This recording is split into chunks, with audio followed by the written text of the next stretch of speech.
Давай, что тебе надо? Ствол есть?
Вітання, Катерина Супрун, Олександр Чіш.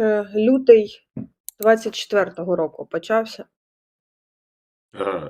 Високосний, в ньому буде 29 днів. Там. Так, хто родився в лютому, вставай, наливай. Так, продовжуємо. Значить, знову нема ліричного вступу, тому ми будемо продовжувати рубрику «Нам пишуть». Дякую ведучим за ранковий заряд. Катя примусила згадати уроки географії за 6 клас. Довгота, широта, меридіан. Ще раз дякуємо вам за почуття гумору. Це під вчорашнім етером. Катя вже забула насправді, що вона там говорила. Ну, це нормально. Я теж не пам'ятаю, якщо чесно. Але щодо довготи, широти, меридіану, раджу вам почитати вірш Євгена Плужника «Рівновага». От прямо вообще в сердечко. Там якраз про довготу, широту і меридіани. Так.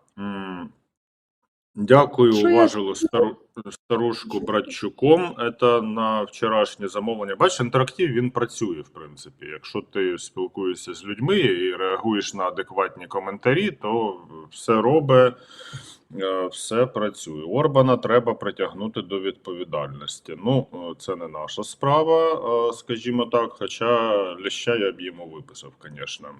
От. Чернівці, які дивляться ранковий заряд, вдячні, що підняли тему вологих мрій деяких румунських політиків про відродження Романія Маре.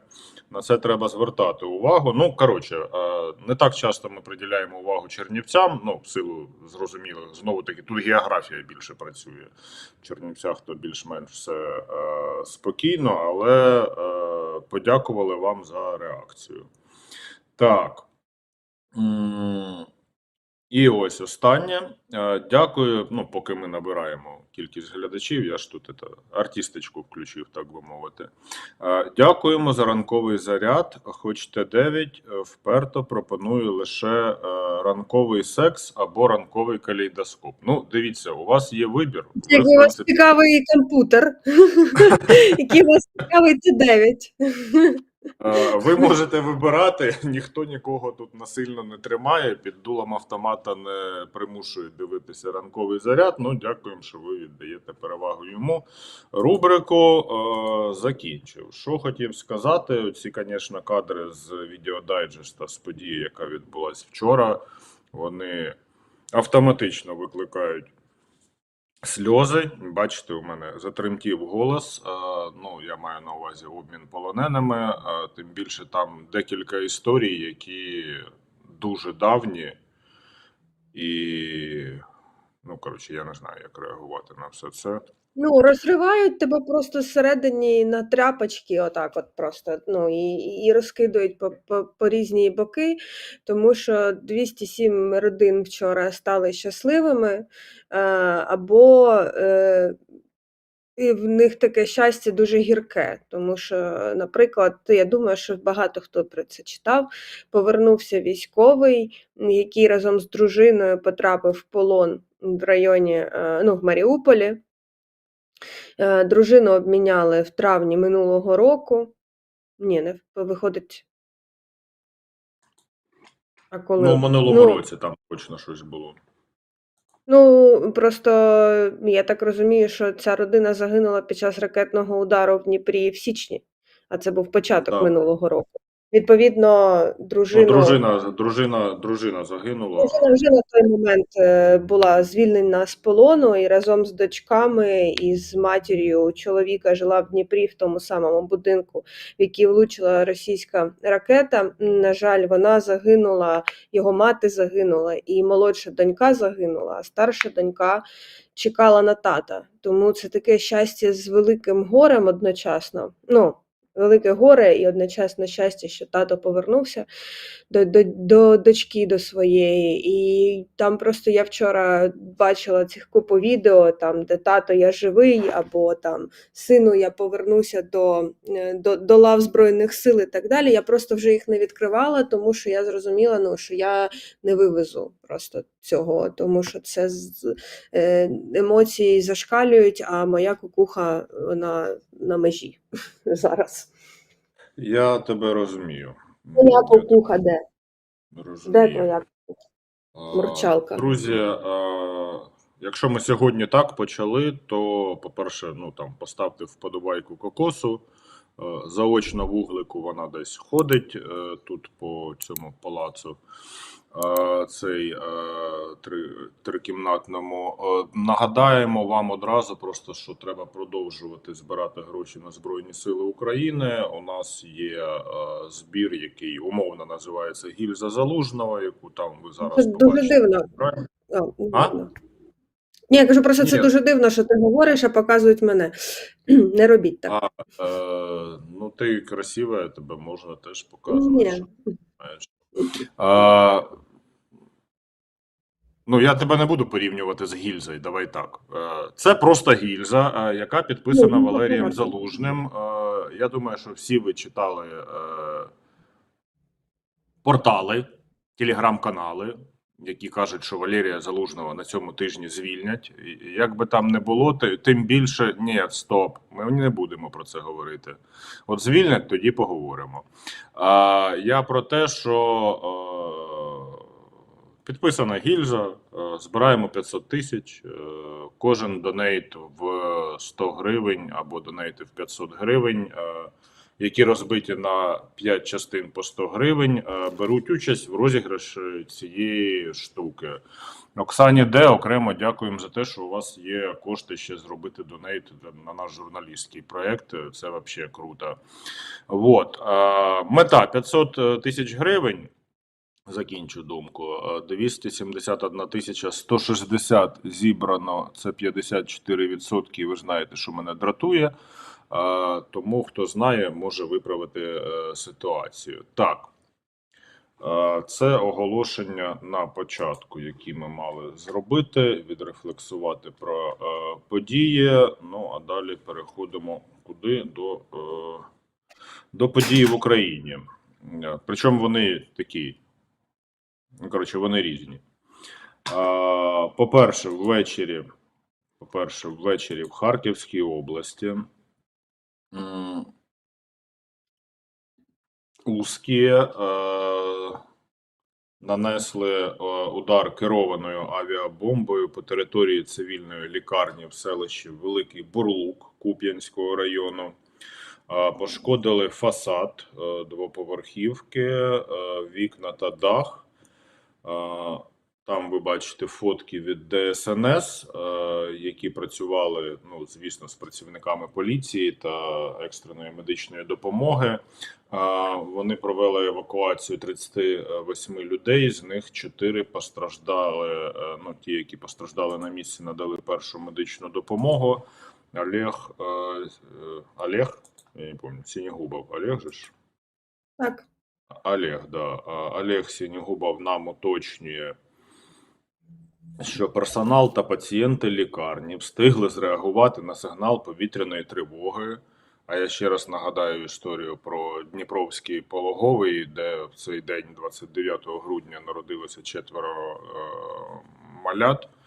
і як вправно відпрацювала чергова лікарка, яка відправила мам з дітьми в укриття.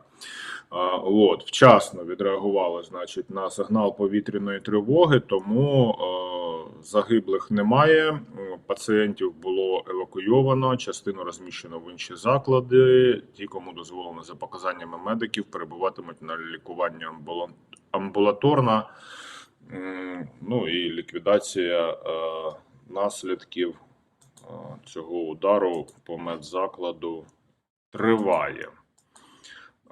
Тому, що тут? Висновок тут може бути один. Якщо ви на такій території, як Харківщина, я інших вчити не буду, тут всі дорослі, всі якби робіть як хочете, то звертайте увагу на повідомлення про повітряну тривогу. Хоча вчора от теж у нас їх було багато. От я їду в маршрутці, і що я зроблю?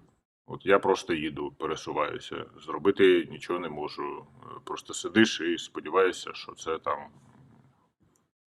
лупане кудись в інший бік.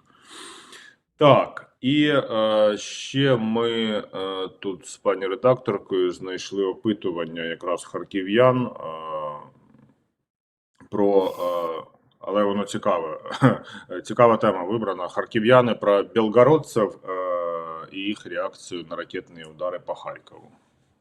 Статний інстинкт, так, і імперські амбіції, вони, здається, є у кожного росіянина.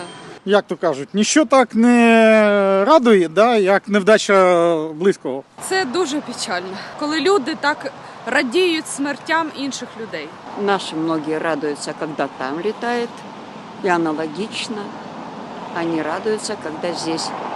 Господь не попустит разрушения Харькова окончательного, и мы победим. Благодать на храмі, на граді 7.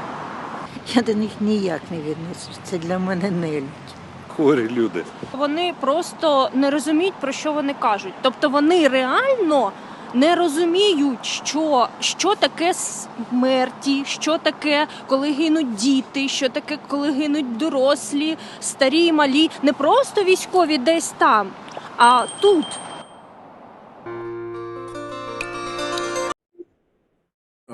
Ну, тут вони насправді дійсно не розуміють. Тут 100% погоджуюсь і підтримую. По-друге, це вони напали, а не це просто такий взаємний, знаєш, як два хулігана йдуть і один до одного хоче достібатися, коротше, і в них починається бійка. Це трошки не так. Тобто тут вони напали, вони все це роблять, і їхня ця кровожерливість, вона проявляється в дуже багатьох речах. Я вже, здається, згадувала про фільм «Телебачення Торонто» в ефірі, про цю гру «Збірна України, збірна Росії». Там теж це дуже явно видно, їхню кровожерливість на таких речах, як, ну, ясно, футбольна тема – це не зовсім безобідна штука, там різні є історії. Ну, я маю на увазі там рухи ультрас і так далі, але все одно, ну, тобто їхня кровожерливість, вона дуже яскраво проявляється, і навіть у цьому відомому заголовку «Бій хохлов, спасай Росію». Ну, тобто воно просто у всьому, оця їхня, як це сказати, навіть не знаю, як це назвати. Я просто там потім дуже класно показано, да, що сталося з воротарем збірної Росії, його там просто зафукали, заканцелили, там, ну, просто він не зміг більше навіть грати там. І наступний гол, який пропускає Шевковський, теж взагалі по дурості, вийшовши з ворота, Шевковський ще дуже довго грав. Потім, після цього в збірній Україні і в Динамо, і, ну, якби нічого не, просто навіть ставлення до самих себе. Коротше, подивіться цей фільм, і він багато що пояснює. Навіть, ну, я погоджуюсь з усім тим, що кажуть харків'яни, я їх чудово розумію. В будь-якому разі. Просто вони реально тупо кончені тварюки.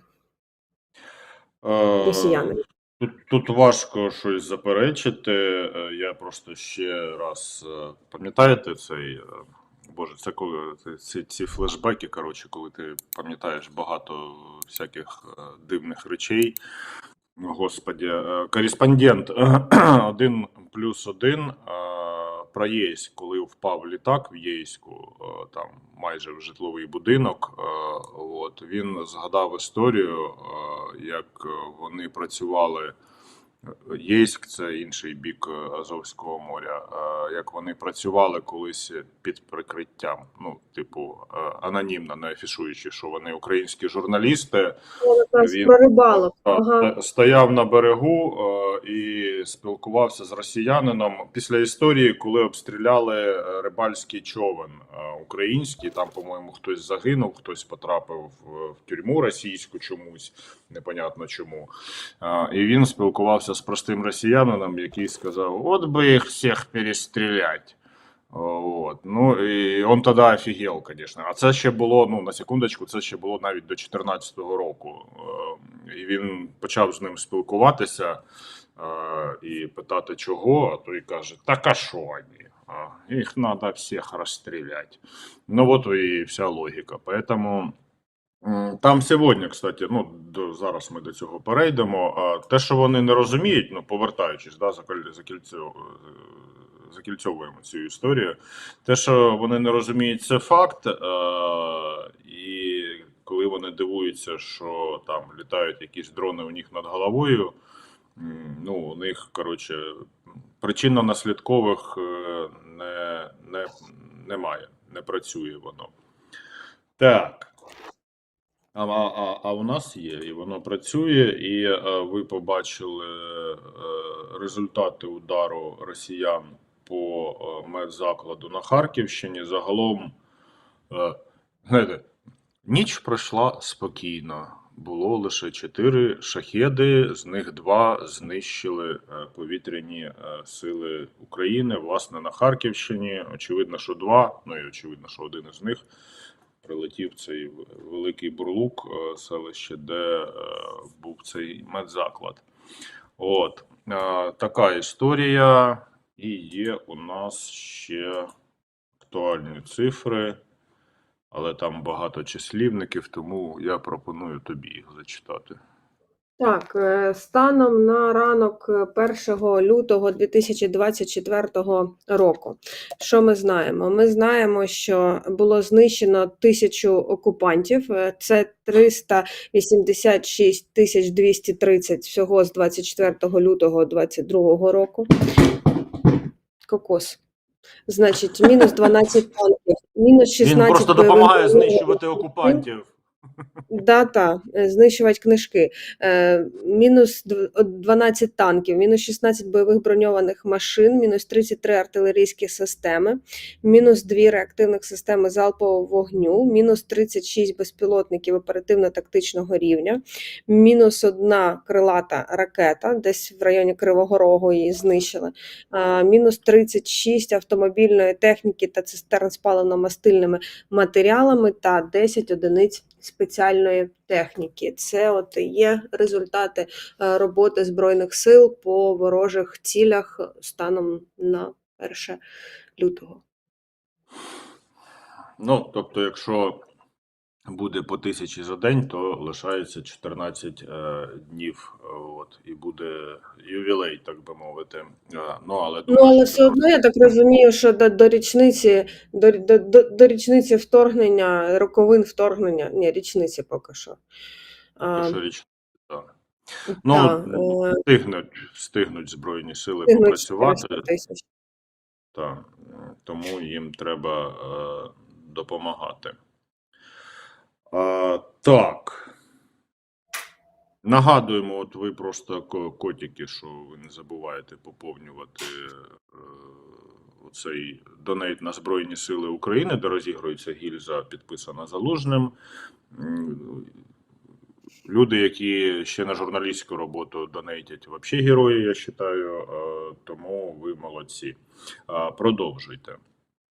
Так, ну, тема, яку неможливо було не обійти сьогодні вранці, але яка сталася вчора ввечері. Знаєш, я словесний еквілібріст. Значить, вчора була оця смішна тривога, коли тривога була по всій Україні, а потім, ну, от я якраз їхав, да, а потім ти відкриваєш, ну, ти сидиш, А вибухи були в Криму чомусь, а не на території України. Ну, так. Крим – це Україна. Е, ну да, тут я що-то ляпнув. Зараз мене як закенселять вообще, капцями закидають. Ну, так, треба Ну, обережно. я маю на увазі, що тривога була А ясно, там ясно, Дніпропетровська, все, тихо, Київська, а вибухи були в Криму. Так, зараз приберіть, будь ласка, по-перше, що я хотів сказати. По-перше, вони навчилися і почали все блюрити, тому там взагалі відео, в принципі, можна ніякі не показувати, бо там нічого не видно. Але, як завжди, цікава реакція емоційна їхня на те, що відбувається. Тут Ебать, я... прямо оттуда щас я увидел Шуня, ти що? Там треба попередити просто людей, що, дітей треба прибрати від екранів, тому що навіть у мене цей трошки вушки згортаються від цієї лексики. Да, але от реакція какого-то севастопольця на те, що відбувається. Ебать, прямо оттуда сейчас я увидел ракету, нахуй. Вон, видишь? Вон, ебать. Такого трэша давно не было. Очень давно, ебать. Пиздец. Там еще вон какой-то дым. Пиздец. Там ще, коротше, хвилина такого Ну, тексту. так, і далі в такому самому стилі, я так підозрюю. Так, я вас поберегу, так би мовити. Спасибі. І що? На каналі Миколи Олещука, це командувач повітряними силами, було викладено наступне відео, яке можна показати.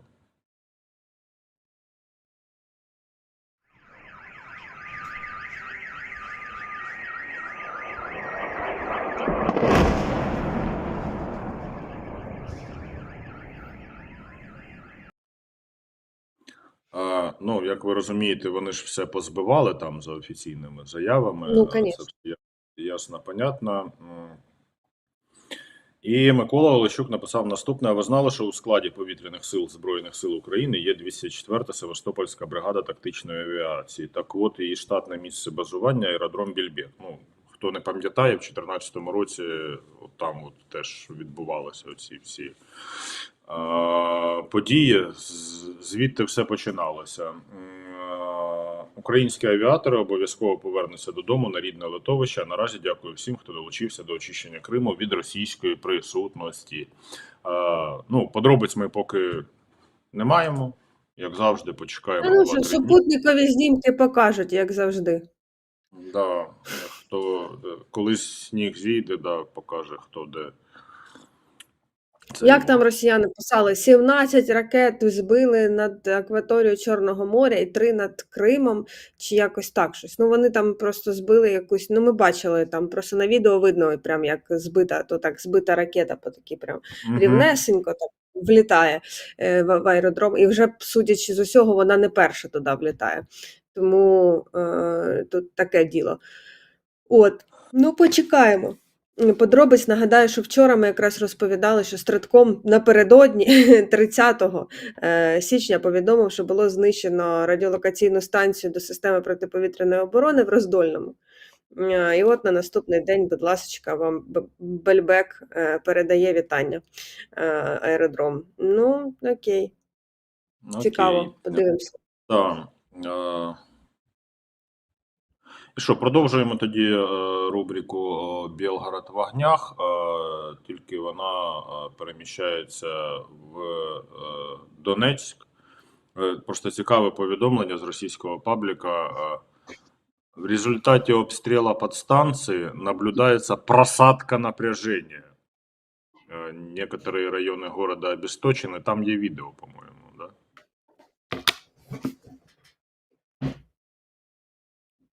Воно без звуку. Воно без звуку, тому що ми бачимо? Ми бачимо, як щось горить, потім ми знову бачимо, як щось горить. Вочевидь, це і є та підстанція, про яку говорили, і спостерігалася просадка напряження. Нагадаю, що до 2014 року просадка напряження в Донецьку якби не так часто спостерігалася, як після початку бойових дій. Так, і ще одна штука, вона туди ж, коротше, туди ж. Міністерство оборони, значить, так зване Міністерство оборони, ми його називаємо Міністерство вбивств Російської Федерації, повідомило, що близько 6:30, значить, була пресечена, сьогодні вранці, пресечена очередная попытка киевского режима совершить террористическую атаку. В общем, все збили. 4 БПЛА збили в Білгородській області і 2 в Воронежській. Знову таки, якісь події відбувалися, тому почекаємо інформації звідти. А тут ще є, знаєте що, мене повеселіла просто вранці ця штука. Секундочку.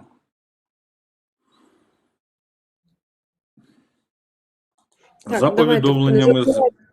Я не встигаю постійно. Я хочу, поки пауза сказати, поставте вподобайку, там, тра-та-та, ще щось, підпишіться, скиньте в чат ОСББ відос, а ти раз і все знайшов. По-перше, це треба робити. Не влазю. Куди ти влазиш, не видумай. Так, значить, інфа така. В Лондоні затримано колишнього губернатора окупованого Севастополя. Звать його Дмитро Овсянніков. Значить, чого його затримали? Радіо Свобода з посиланням на друковану версію газети The Times. Друкована, нічого собі, газети ще існують. The Insider. В общем, з посиланням на ці всі поважні видання говорять, що Овсяннікова підозрюють у порушенні санкційного законодавства. Він перебуває під арештом, але Шунь, а можеш вернути скрін, який там є? Це одруківка, і це не претензія до журналістів, одруківки бувають у всіх. Але мені сподобалося, що там написано, що Овсянніков очолювала окуповане Росією місто. Овсянніков очолювало. Це гімно очолювало, що воно там очолювало. Його, до речі, звільнили зі скандалу. Я просто завжди увагу звертаю на якісь дрібниці, які доволі цікавими можуть бути. Його зняли там з якимось скандалом. Чесно кажучи, мені За яку поведінку нехорошу в аеропорту Іжевська. В принципі, воно просто нажерлося там. Це щось там, показувала руську душу, скоріш за все. Тобто, яка ще там або, не знаю, побив співробітника аеропорту. Я губернатор Севастополя. Яка ще непристойна може бути там поведінка. Тільки така. І плюс, що мені сподобалося ще в цій новині, по-перше, там журналісти зазначають, що на відміну, він перебуває в тюрмі, що є досить жорстким покаранням в порівнянні з тим, в чому його звинувачують. Тобто зазвичай людей, які не скоювали насильственних злочинів, не тримають в СІЗО перед судом. Тобто це там порушення санкційної політики. От таке звинувачення. Але він в тюрмі перебуває. І ще в нього вилучені активи в фунтах стерлінгах. І затримали його в його лондонській квартирі. Що сталося? Що таке? А чого це ми? Сподіваюсь, суд Великобританії в даному випадку застосує всі можливі санкції згідно чинного законодавства цієї країни, тому що воно очолювало, понімаєш? Овсянніков очолювало Іжевськ. Я би так назвав цю новину. Ну, через Аеропорт крапки. Іжевська. Я розумію, що да, балувався він в аеропорту Іжевська. Ні, ми ось очолювало аеропорт Іжевська. Хай буде так. Окей. Так. Що там у нас Ну, ми далі там по далі плану? про суди ми ще трохи далі поговоримо, а зараз давайте слово Володимиру Зеленському. Бажаю здоров'я, шановні українці і українки. Коротко про цей день. Найперше – обмін, звичайно. Повернули наших людей, ще 207, загалом більше 3000 хлопців, які воювали і в Маріуполі, і на інших напрямках, на Донеччині, Харківщині, Запоріжжі. Різні звання у хлопців, різний досвід, всі однаково важливі для України. І так само звільнимо усіх наших людей, і це обов'язок. Ми шукаємо кожного і кожну військових та цивільних. Перевіряємо всі можливості. І наша команда щодо цього працює без будь-яких перерв. Друге. Готуємось до засідання Європейської ради на рівні лідерів. Це завтрашній день. Важливою буде і вдячність усім нашим партнерам, і подальша консолідація, щоб пройти цей рік саме так. Так, як потрібно Україні та усій нашій Європі. Визначимо пріоритети. І третє. На що обов'язково треба звертати увагу усім щоночі, щодня. Чергові російські терористичні атаки, ракети і дрони. Значну частину ми збиваємо. Поки що є й багато влучань. Але вже 31 січня принципово інша, ніж минулою зимою, енергетична ситуація. Систему збережено. Забезпечуємо українців енергією, забезпечуємо та постійно посилюємо захист енергетичних об'єктів, зміцнюємо наш повітряний щит. Ще треба багато пройти цією зимою, і російські терористичні атаки ще будуть, і росіяни будуть намагатись зламати наш захист. Усвідомлюємо загрозу і дякуємо кожному, хто захищає державу, хто щоночі, щодня на бойових чергуваннях. Українські повітряні сили, усі наші зенітники, мобільні вогневі групи, кожен розрахунок ППО і кожен воїн у силах оборони, і кожен працівник енергетичної сфери, усіх підприємств, які працюють, усіх мереж, які зберігаємо та відновлюємо. Це велика робота багатьох людей. Такий захист держави, такий захист життя нашого народу – це загальна справа. В обороні, в активних діях, у захисті життєво важливих систем усе залежить, звичайно, від фаховості та хоробрості конкретних людей. Якби у України не було таких людей, наша держава не змогла би вистояти.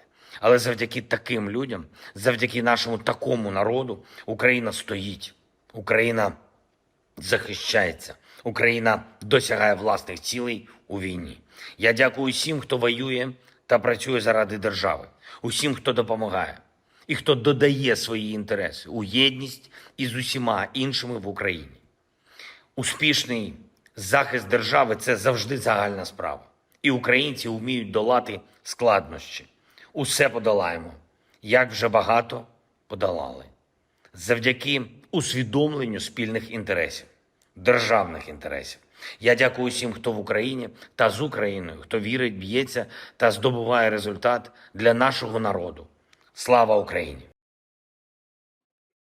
Героям слава. Ну, я- там Що? хто? Що? Хто? Там було сказано за енергетику.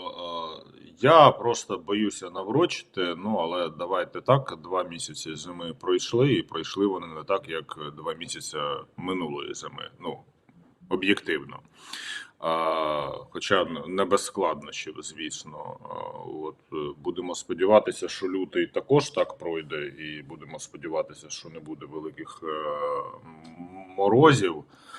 Але, як ото казали в тому сюжеті про ППО, всякі західні там колишні військові, вони кажуть, що такою, ну, це виклики, з якими взагалі дуже важко справитися в тому плані, що така велика територія країни що ти не можеш там всюди поставити по десятку патріотів чи там IRST, і жодна країна з такими атаками не стикалася. Але якось відбиваємося, бачите, і щось виходить. Звісно, збивається не все. Ну, зараз цієї зими трохи змістився фокус цілей окупантів. Тобто, так, вони так, серед тому іншого що б'ють і по об'єктах енергетичної інфраструктури, так, ну, не без цього. Але фокус змістився трохи на все-таки якісь складські приміщення або об'єкти ОПК. Тому, ну, і це, якби, є певна тенденція також у цьому. І це говорить про те, що, ну, немає сфери, яка не була би під ударом ворога, тому треба, ну, цього разу це не енергетика, невідомо, що буде наступної зими. Тобто, коротше, блюєті свої екофлоу не продавайте, почекайте. ну, це да. Ну, я думаю, що всі це мають розуміти. Ну, і не те, що ми там нагнітали, але ну, просто треба бути готовим. Знаєте, завжди мій девіз цей, якби, готуйся до гіршого, а якщо не буде Ну, буде гіршого, потім приємний сюрприз, да, це 100%. то воно ще хорошо, в принципі. Вон там 2 банки лежать на виході, досі заряджені повністю. Що ще ми вам хочемо сказати, любі друзі? По-перше, Ти побачив 480 цифру?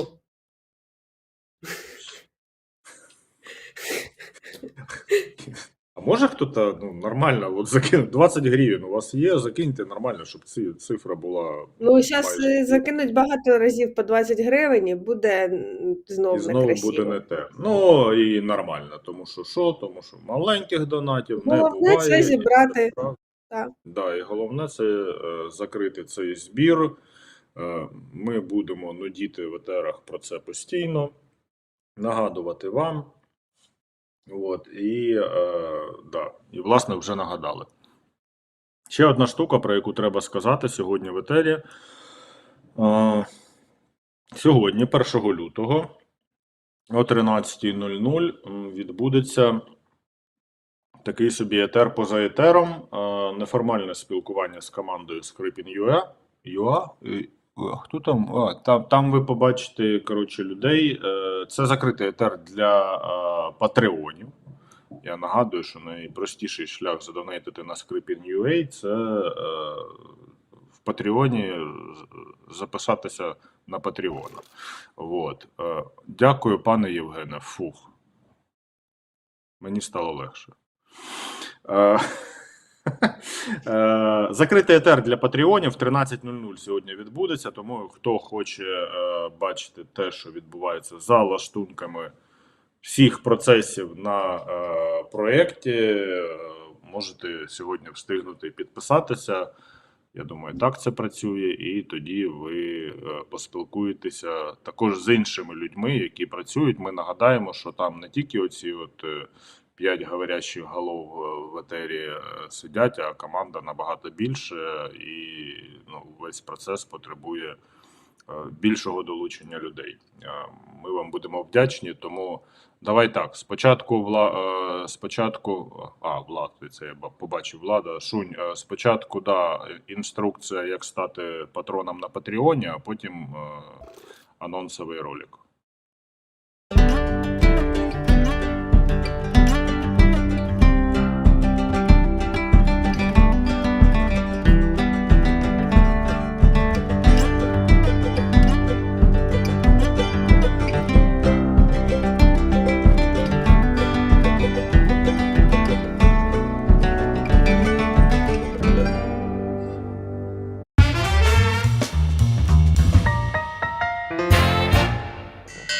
Скрипкін. Я кажу, Скрипкін.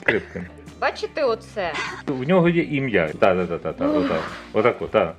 От, у нього такі добрі очка, і він називається Вжувжу. І ми поклоняємося фіолетовому Вжувжу. Мені для того, щоб заткнутися, треба вийти з кадру. Хтось хоче душу в тебе забрати, але я сказала Назару, що це не вийде. Я забрав у нього душу. Навіщо тобі все це? Знайди отого священника, який до тебе приходив, відправ його сюди, щоб він обряд екзорцизму провів назад. Слухайте, з американськими президентами відбувається те саме. Я не хочу бути президентом. До речі, майже на кожні вибори кликали. Ось ця людина точно прийде, от я за неї точно проголосую, да? Як тобі сказати? Не знаю, що тут сказати. Поцілуй його в маківку, будь ласка, лису. Назар, є формула успіху з дівчатами. Хочеш, я тобі її скажу? Очень. Щоб людям це не було соромно. Це робити і підліткам. Щоб це не фізрук розповідав на ОБЖ. Від мене поцілунок повітряний нашим глядачам. Ти директор. Я. Ось директор. Мені отак тільки залишилося зробити і все. Кенді Бобер. Кенді Бобер, да. Це прям щось рідненьке-рідненьке. Багато їм, і я вічно голодна, насправді. Настя в нас це піранні. Вона буде їсти все навколо. Бивнушки і спагетті. Всім гарного дня, дякую, що ви були. Настя, це піран'я. Так це як вуглик. Там просто, я думаю, що зараз не чути, бо це через 2 кімнати, там зараз таке відбувається, там вимагання, маніпулювання, взагалі крики. Настя, це вуглик київський. Ну, як київський. О, це я таке щось ляпнув. Настя Кримова, Лугансько-київський вуглик. Ладно. Тіре піран'я. Щоб це все не означало. Коротше, підписуйтесь на Patreon, вам буде доступний ефір поза ефіром, і тоді ви дізнаєтесь більше про Настю, піранью, значить, вуглика, Назара, і все інше. Так, давайте далі. Я трохи обіцяла поговорити ще про суди. Вчора було рішення Міжнародного суду ООН стосовно 2 позовів України. Це ті позови, які Україна називала великою справою. Я спробую пояснити, що, власне, відбулося, тому що достатньо специфічна мова. Це йдеться про Міжнародний суд ООН, який так само в Гаазі засідає. Позови, по яким було ухвалено рішення, були подані ще в 2017 році. Це позов про фінансування тероризму і позов про тиск в Криму за національною ознакою на кримських татар і українців. Рішення суду специфічне, тому що щодо фінансування тероризму Росію визнали винною, але в епізоді. Тобто, я не знаю, чи дійсно можна так казати стосовно суду ООН, що він визнав винною. Він визнав вину Росії як держави в тому, що вона не допускала до розслідувань злочинів, які, я так розумію, на окупованій території відбувалися. А от сам факт фінансування тероризму суд не визнав. І суд підкреслив, що фінансуванням тероризму є пряме перерахування коштів, а не передача озброєння. Тобто така гібридна трошечки ситуація з цим склалася. Стосовно дискримінації кримських татар і українців, суд визнав Росію винною у тому, що була дискримінація в плані отримання освіти українською мовою в Криму, але водночас не визнав дискримінаційною поведінку Росії стосовно кримських татар. Мовляв, це не на національній ознаці було переслідування, а політичне. Дуже також дивне формулювання, насправді. Що це те, що видворили лідерів кримсько-татарського народу, заборонили меджліс, причому в 17-му році Міжнародний суд ООН тоді зазначив, що меджліс треба відновити, діяльність меджлісу треба відновити. Росія цього не зробила, їх пожурили, сказали, що ви не виконали вимогу, але все одно не визнали порушенням, тобто суд про порушення 2 конвенцій. Конвенції про фінансування тероризму і про На жаль, я не можу точно не відтворю повну назву конвенції, але суть конвенції, що протидії дискримінації, яку Росія підписала як держава-член ООН. І тому це така трохи гібридне рішення, але водночас по цій конвенції щодо дискримінації національних меншин, то там дуже багато епізодів, які були Україною представлені, їх не використали.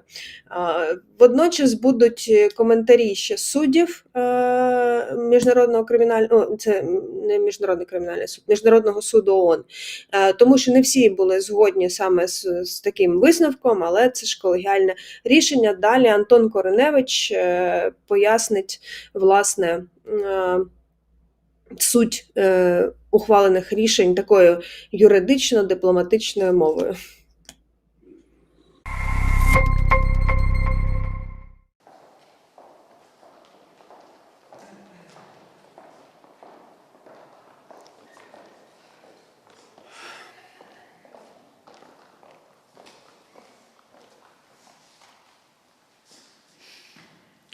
Доброго вечора, шановні колеги. Сьогодні важливий день і для міжнародного правосуддя, і для цього суду, і для України, і для нашої юридичної боротьби з Російською Федерацією, оскільки сьогодні Міжнародний суд ООН прийняв перше рішення по суті справи Україна проти Російської Федерації. І, відповідно, це перше рішення зафіксувало, що Російська Федерація порушила міжнародне право. Зокрема, зобов'язання за Міжнародною конвенцією про запобігання фінансуванню тероризму і Міжнародною конвенцією про ліквідацію всіх форм расової дискримінації. Відповідно, вперше в історії Російська Федерація була визнана цим судом, найвищим судом світу, порушником міжнародного права. І це важливе рішення, тому що, по суті, воно сформульовано у тих частинах, в яких Міжнародний суд ООН визнав Російську Федерацію винною у порушенні відповідних конвенцій міжнародного права в цілому, умовно за формулою 1+1+2. Тобто Міжнародний суд ООН встановив, що Російська Федерація порушила Міжнародну конвенцію про запобігання фінансуванню тероризму, відповідно порушивши і не провівши відповідні розслідування ймовірних фактів фінансування тероризму щодо подій на території східних областей України. Також Міжнародний суд ООН встановив, що Російська Федерація порушила Міжнародну конвенцію про боротьбу, Міжнародну конвенцію про ліквідацію всіх форм расової дискримінації у частині того, що Російська Федерація знищила в Криму освіту і навчання українською мовою, і з 2014 року українська мова є недоступною, і це порушує Міжнародну конвенцію про ліквідацію всіх форм расової дискримінації. І також два факти порушення Міжнародний суд ООН визнав у порушенні наказу про тимчасові заходи у цій справі, який був прийнятий в квітні 2017 року. Зокрема, щодо того, що Російська Федерація не скасувала заборону меджлісу кримськотатарського народу, що вона була зобов'язана зробити відповідно до того наказу про тимчасові заходи. І також, що Російська Федерація погіршила спір тим, що вона прийняла рішення про так зване визнання так званої незалежності так званих ДНР, ЛНР, а також розпочала так звану спеціальну військову операцію 24 лютого 2022 року, чим погіршила спір. Ми вважаємо, що це справді є важливим, що сьогодні цей суд, найвищий суд світу, прийняв рішення, що Російська Федерація є порушником міжнародного права. Це вперше. І ми, безумовно, вважаємо, що це стане дуже важливим наріжним каменем для руху вперед по інших справах в різних юрисдикціях, в різних міжнародних судових органах, тому що вже є дуже важливий елемент, так, перше рішення Міжнародного суду, яке фіксує порушення міжнародного права з боку Російської Федерації. Ви знаєте, що українська команда, юридична команда МЗС, наші юридичні радники плідно працювали над цією справою ще до подання цього позову і після подання цього позову у 2017 році. Тож це справді дуже велика, значна робота, яка проведена, і ми переконані, що ця робота, вона закладає фундамент для подальшого руху і іншої другої справи в цьому суді, і інших справ в інших юрисдикціях, в інших міжнародних судових органах. Тож саме так ми бачимо сьогоднішній день і вважаємо безумовно важливим те, що Росія тепер порушник міжнародного права не лише у політичних заявах, не лише у твердженнях на різних політичних майданчиках, а у юридично обов'язковому рішенні Міжнародного суду ООН.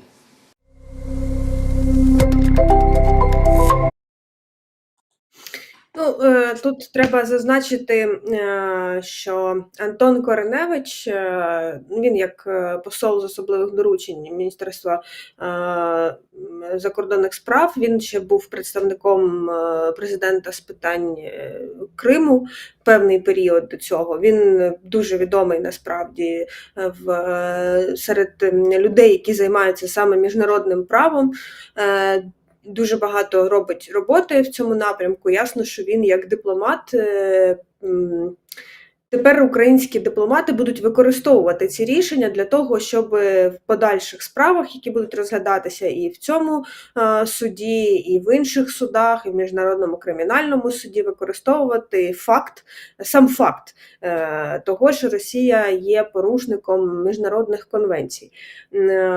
Дійсно, те, що там, на чому підкреслюють, я просто трохи дивилася ще інтерв'ю з Ланою Зеркаль з цього приводу. На жаль, не встигла все подивитися повністю, але вона обурена, тому що коли вона не є вже представником в процесі, вона може трохи емоційніше, на відміну від Антона Кореневича, говорити. Вона обурена цим рішенням, відповідно, і вона говорить про те, що в принципі, представники країн різних в Міжнародному суді ООН – це в тому числі і політичні представники цих країн, тому вони діють не поза політикою своїх країн.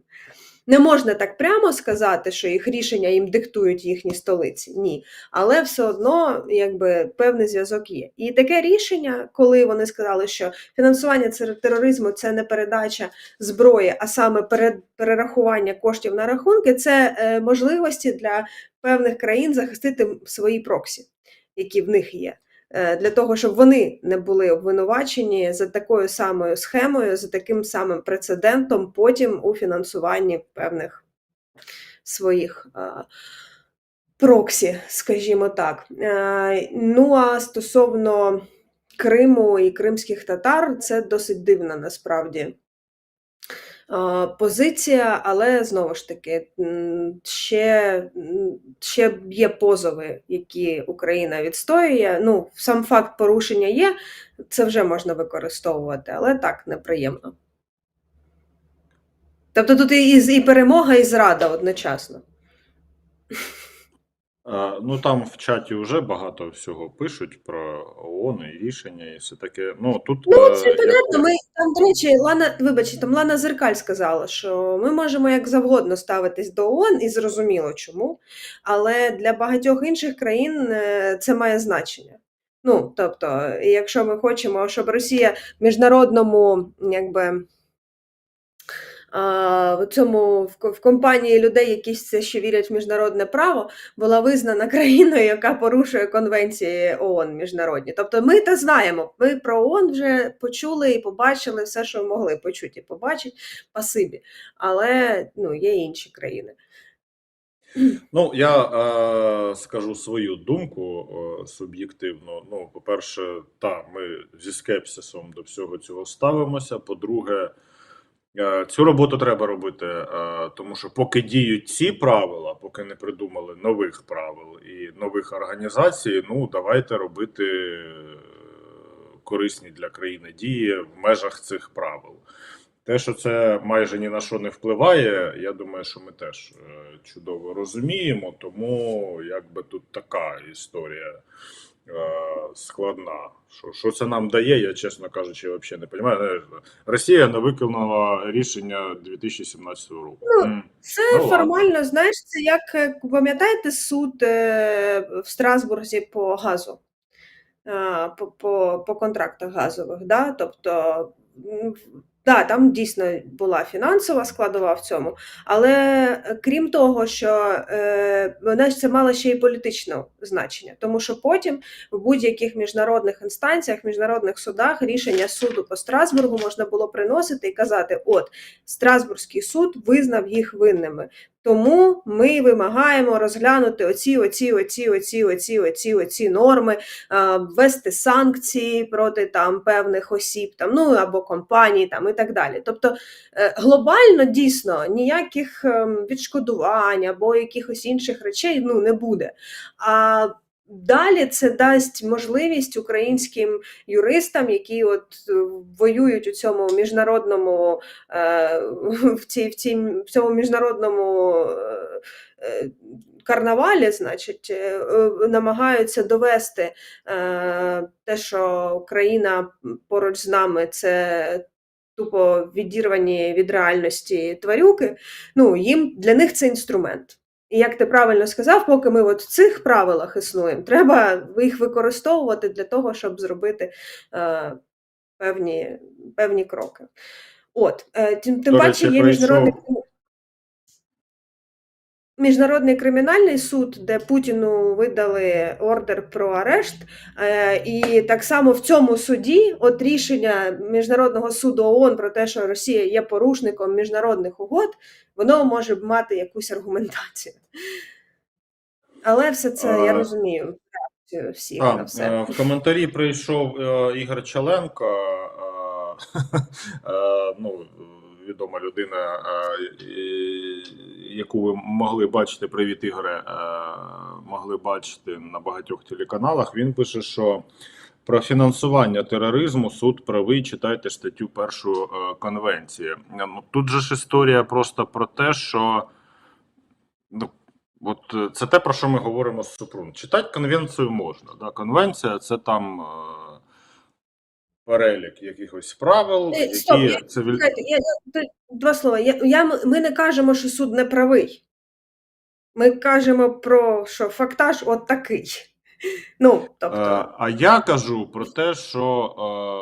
про те, що ми з тобою кажемо вже багато разів, і як папушки повторюємо, що люди, які готові жити по правилам, вони живуть по правилам. А люди, які не готові жити по правилам, вони завжди знайдуть спосіб. А потім люди, які живуть по правилам, приходять такі: ну так по нашим правилам вони не терористи. Вони, коротше, там не перераховували прямо гроші там на рахунки, значить, вони не зовсім терористи. Да, вони вже якісь другі терористи. У нас в правилах це не прописано. Ну, клас, звісно. Дякуємо.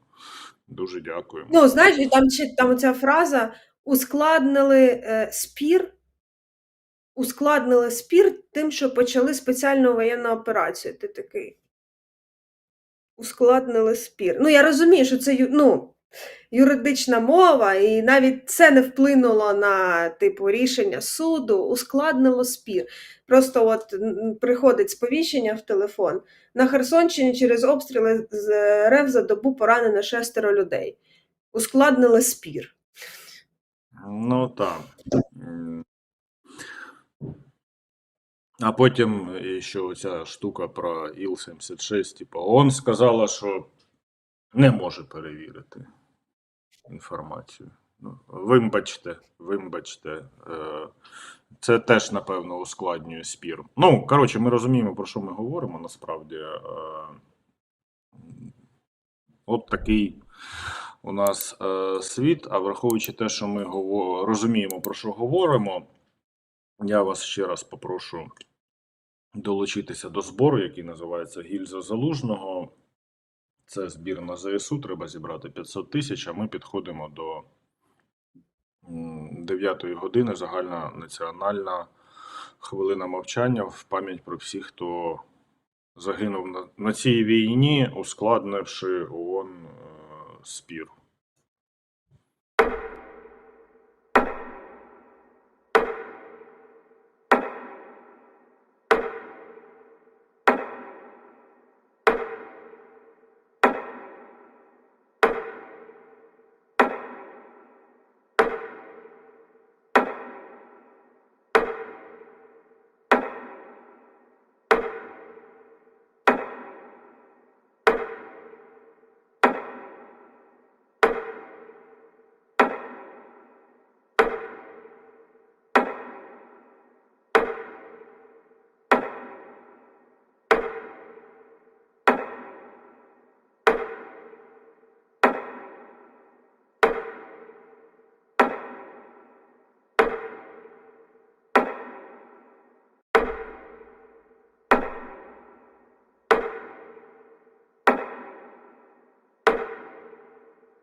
І я хочу розповісти таку штуку, і якщо ви маєте можливість, сходіть обов'язково. Я вчора була на виставі «Тренди Твіттера», яка називається, яка присвячена, як на мене, це зараз, я не знаю, можливо, в ній є якась присвята особлива від режисера і автора автора вистави, автора сценарію Слави Юшкова.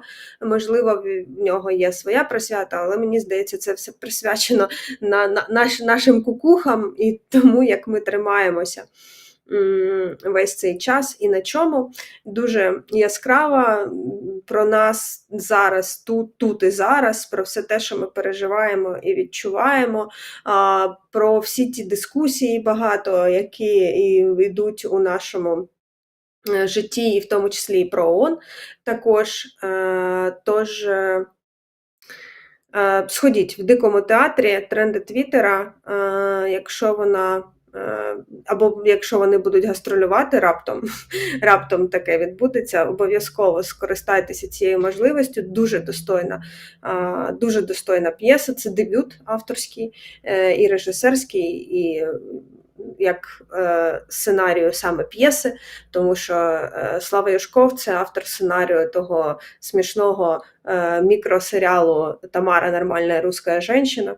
Якщо ви раптом пропустили, можете подивитися в мене на YouTube-каналі інтерв'ю зі Славою стосовно того проєкту, не цього. Але цей проєкт просто крутейший і дуже, дуже класний, дуже достойний. Даша Білоцерківець, яка нормальна русская женщина, вона також грає в цьому спектаклі в одному зі складів. Там 2 склади. В одному зі складів грає Даша Білоцерківець, і це прям дуже сучасно, дуже класна сценографія, дуже класний музичний супровід, актори фантастичні. Так що, якщо матимете можливість, я це спеціально після хвилини мовчання говорю, тому що це все стосується... Хвилина мовчання стала нашою буденністю. Це те, що ми робимо щодня. І там також про те, як ми живемо щодня. Тут вічна ж історія, типу, я зараз відрефлексую по-своєму, хоча я не дивився виставу, бо театр київський. Вічна історія про те, що хотів сказати автор, як відреагував глядач. Десь нещодавно щось ми теж дивилися, і там хтось з митців, або я не знаю, можливо, це було... Ні, це точно не з Андрієм було, це, до речі, з ним можна поговорити на цю тему. Що хотів сказати автор, і як відреагував глядач і побачив щось інше. І хтось з митців говорив про те, що, типу, почав спілкуватися з глядачами, і от глядач побачив оце. І митець, який створив цей твір, говорить: о, прикольно, а ще є і така грань, а я про неї не думав, коли писав цей твір. Тобто, тут багатогранний процес, насправді. І, не знаю, я Супрун довіряю, тому якщо у вас є можливість подивитися, тому ідіть і дивіться. Так. Що, і далі ми у вас... Дикий театр називається «Тренди Твіттера» вистава. Тим більше така молодіжна назва. І Латекс Фауна грає. О, ребятки, треба йти.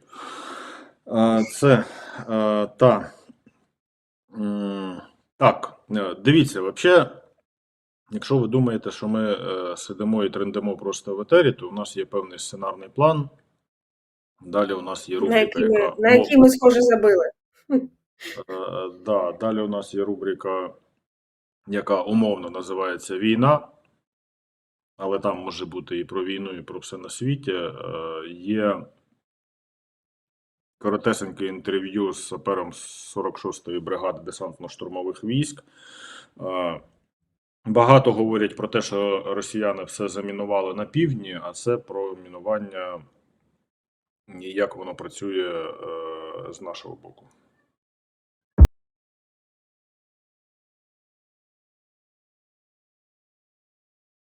Займаємось, як би сказати, мінуванням шляхів підходу противника до наших позицій. Мінуємо проходи так як для проходу техніки, так і для піхоти, які хочуть все ж таки дійти до наших країв. Як би сказати, на тій території, де це робимо ми, то вже 4 одиниці бронетехніки зупинено. Шляхом протитанкових мін встановлення. Є також різні загорожі, такі як малопомітні загорожі, це сітки. 2 танки і 2 БМП, то лі металиги, там щось, в общем, машини підвозу піхоти. Або це була у них евакуація, в общем, техніка зупинена. Мінування потрібно для того, щоб зупинити противника і не дати йому ніякої змоги пройти вперед. В будь-якому випадку міна, в нашому випадку це щоб не пройшла техніка, бо піхота це таке. Техніка, тобто, міни проти техніки, це тобто, танкові міни там. Вони зупиняють і все, на цьому весь наступ, як би сказати, зупиняється. І деморалізує це 100%, тому що якщо техніка стала, прикриття немає, все, піхота відходить. Дороги, поля, все, що, як би сказати, все, куди може піти противник, там все закривається. Це закривається так, що проходу не буде. Є такі рішення, що чим ближче до противника це все діло поставити, тим краще. А наша робота, вона така, тихо зайшли, тихо відійшли. Останній вихід у нас був, скоріш всього, на знищення. Це буде для ворога сюрпризом. Воно ще не використане. Більше сказати не можу. Тобто вибухівка це, як би сказати, розмовляємо на «ти». Гарний колектив, просто всі хлопці молодці. Всі хлопці, всі, хто воюють, вони всі кращі. Це кращі люди країни. Навіть мотивації не знаю. Хочеться, щоб це все скінчилось і вже всі пішли по домівках. Гнати ворога, до кордонів. У нас іншого, як би сказати, шляху нема.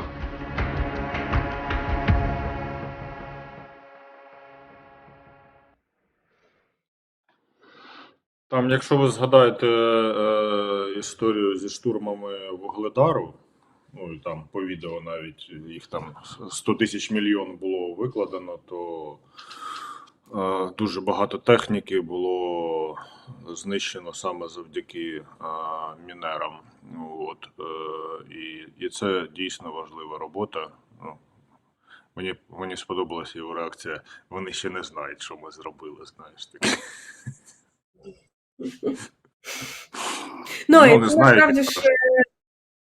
Насправді ж це мистецтво, тому що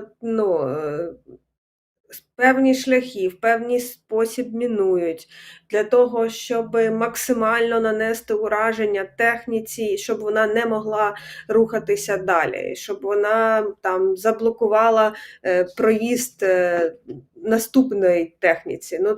Це справді це ціла історія. Це правда. Там вчора поліція Донеччини виклала відео таке про Авдіївку, про людей, які опинилися на території міста, яка контролюється окупантами, і самостійно вийшли до Збройних сил. Там вулиця, одна вулиця, якась. І, власне, їхні історії. Да. Идите сюда!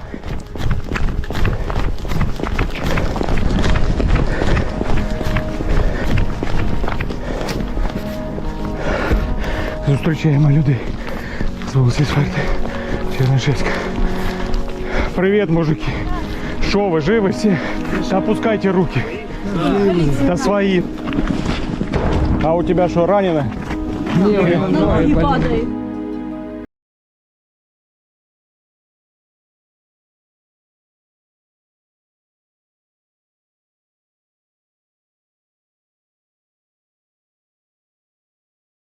З вулиці, яка зараз окупована рашистами. С нами никак не связывались. В одну комнату загнали, как... Русские? Да, не садитесь. Садитесь. Турникет надо, да? Вывезите. Разрежем? Пожалуйста, ребята. Перчатки. На перчатки. Рука целая, кость целая, все нормально. Наше счастье, что мы вас встретили. Сейчас согласуется это все. Ну а что вы сидели? Я же предлагал вам, ты хлеб привозил на Чернышевска. Забирал тогда Свету раненую, забирал Сашу убитого. Можете что пошевелить? Да. А вы вот сидели. Так, на меня, вот так, на меня. Потому что прыгнуть. Попробуйте. Ну, еще у меня нормально. Мы туда убежали, короче, прицепили тряпку белую на на палку. Ага. И оно затихло чуть-чуть. И мы бегом. А я смотрю, машина стоит. Я говорю, деда, говорю, это не белый ангел. Он говорит, да. Ну давай туда к ним. И все, вот так мы прошли пешком. Руку здорову. Подожди. Тихіше. Ви почекайте, поки почекайте. Так, руку акуратно. Давайте это сам паспорт и телефон, и все в один подвал. На соседей смотрели, те не уезжают. Да так думали, и все наладится. Все наладится. Не хотели дома бросать. Ехать некуда. Почему-то не думали, что так это все будет. Возвращаться в некуда. Ми перебуваємо в одному з пунктів незламності, що на Донеччині. Тут дуже гарні умови, тут є кімната для відпочинку, тут людям можна помитися, поїсти, і тут є все необхідне. Ми розкажемо вам історії людей з Авдіївки, яких вивезли наші білі янголи разом з військовими та рятувальниками. Дуже різні історії, але об'єднує їх одне – це страждання. Наша головна мета – це показати людям, що евакуація дійсно рятує життя. Ну, был полнейший кошмар. Значит, когда начали заходить русские войска, вообще начался не то что кошмар, я не знаю, а Армагеддон какой-то. Кровь, смерти и грабежи.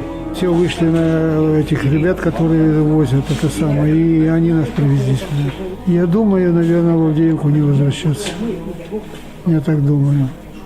Буду где-то что-то устраиваться, где-то здесь. Это там моя жизнь. Я проработал 34 года в шахте.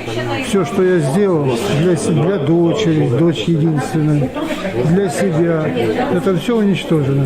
Просто дальнейшее пребывание там, оно абсолютно невозможно было. Мы не знаем, как мы выжили. Дай Бог, что там кто остался выжил. Очень людей много погибло. Очень много. 18 число это нашествие. Мы даже не поняли, крики бешеные по улице, стрельба. Они без разбора начинали бить по окнам.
Безумно хорошо. А зараз ще вас погодують. Честно, І я зараз не хочу. ляжете у ліжечко. Ну, наверное, Відпочинете трошки. Я вообще не хочу. А вже по чайка трошки вчити. У місті Авдіївка поліцейські разом із спецпризначенцями КОРД, ТАРПОП, із кримінальною поліцією та Збройними силами України провели стабілізаційні заходи, евакуювали місцеве населення з околиць міста. Наразі внесено відомості до Єдиного реєстру досудових розслідувань за частиною 1 статті 438 Кримінального кодексу України порушення законів і звичаїв війни. Свідчення від свідків та потерпілих не зафіксовані, проводяться інші слідчі дії у рамках вказаного кримінального провадження.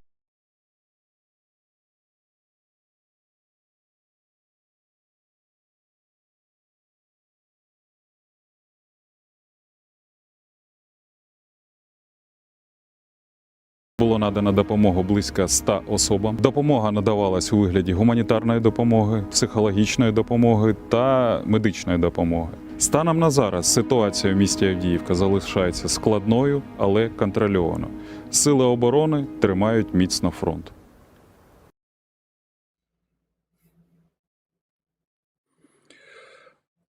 Я читаю чат, дивіться. Там дуже радикальні такі думки, чого чекали. Ми не можемо. Особисто я, давайте так. Я не буду моралізаторствувати, бо я не люблю моралізаторство, коли воно починається, хочеться одразу послати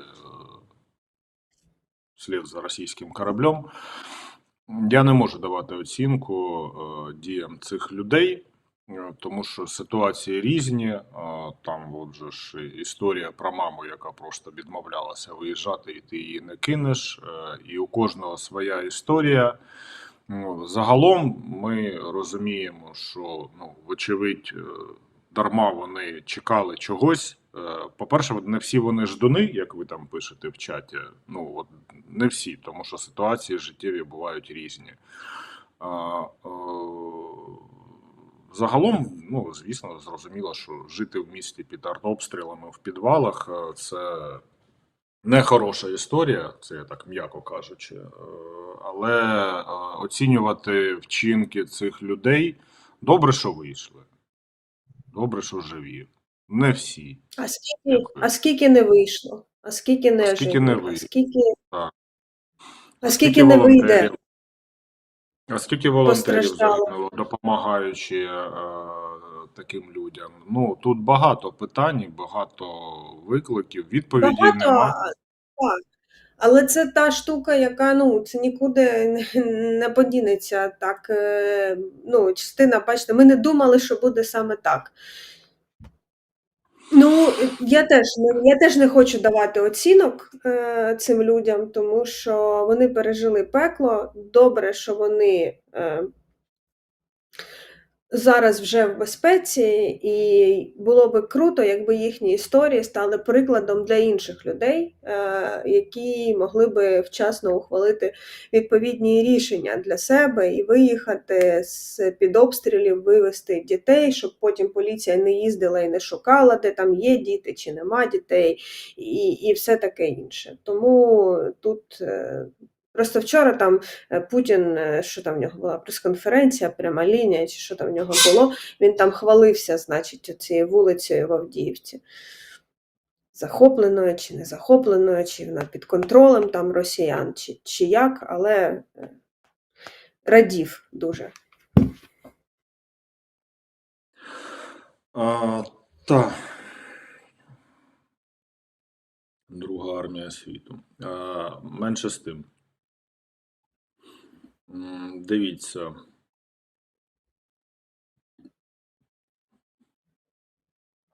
Коротше, це все було в телемарафоні. Зрозуміло, що речникам треба включатися. Я зараз не оцінюю і не хочу оцінювати телемарафон. Основна тема все-таки те, що вчора в Криму було гучно, димно і іноді навіть яскраво.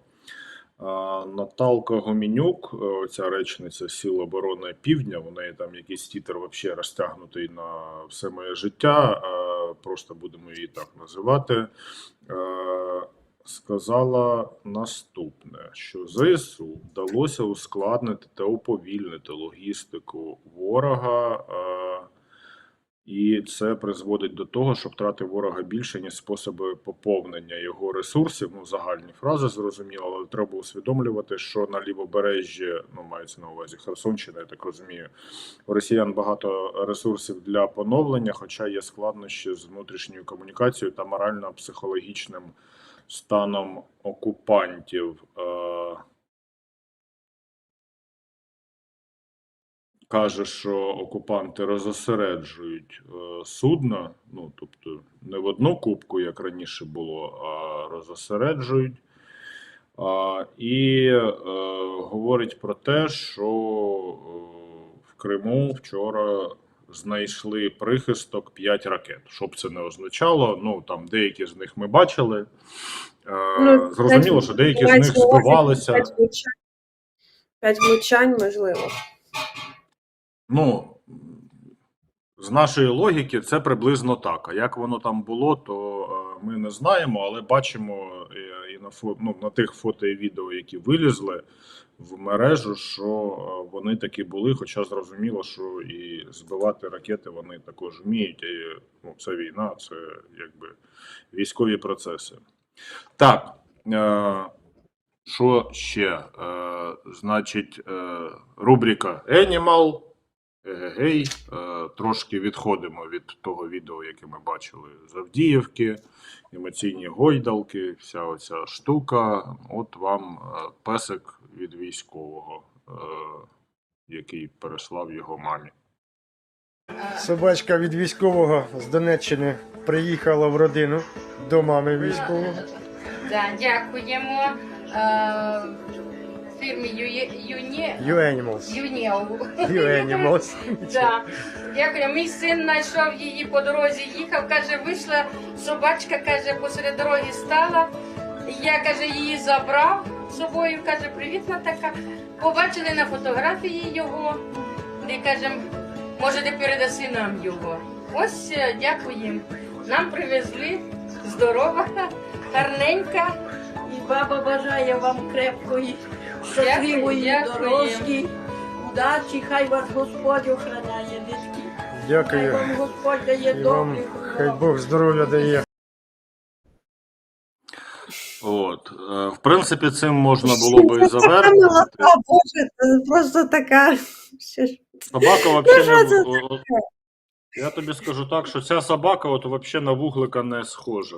От вона вона навіть гав не сказала, коли її знімали. От. І баба бажає вам удачі і здоров'я. Я кажу, в принципі, можна було на цьому і завершувати, але ні. Ще нагадаємо про те, що ми в світі не самі. Там, от бачите, у мене з вікна видно зірку, вона називається Сонце. От. В світі багато зірок. У мене з іншого боку. У мене там. Да. В світі у тебе вікна на захід виходять? Ясно. Ну, в цій частині квартири, так. Ну да, у нас теж квартира така, що і туди, і сюди. Зірок в світі багато, галактик також, а ще є чорні дири. От вам інформація на ранок. От. І є штука, повідомлення від порталу Наука.ua, на який я підписаний. Якщо хочете, можете теж підписатися в телеграм-каналі. І вони кажуть, що астрономи відкрили 18 чорних дір, які зруйнували зорі, що підійшли до них надто близько. Тому не підходьте, будь ласка, до чорних дір, щоб вас вони не зруйнували. Будьте чемними. Ну, це насправді найбільша кількість, яка була відкрита за весь час спостереження за такими об'єктами, як чорні діри. Нагадаємо ще раз, що сьогодні в 13:00 у нас на каналі для патреонів відбудеться етер поза етером, де ви зможете поспілкуватися в такій неофіційній обстанівці. Катя, будь здорова, бачите, Катя Пчих. Вибачте.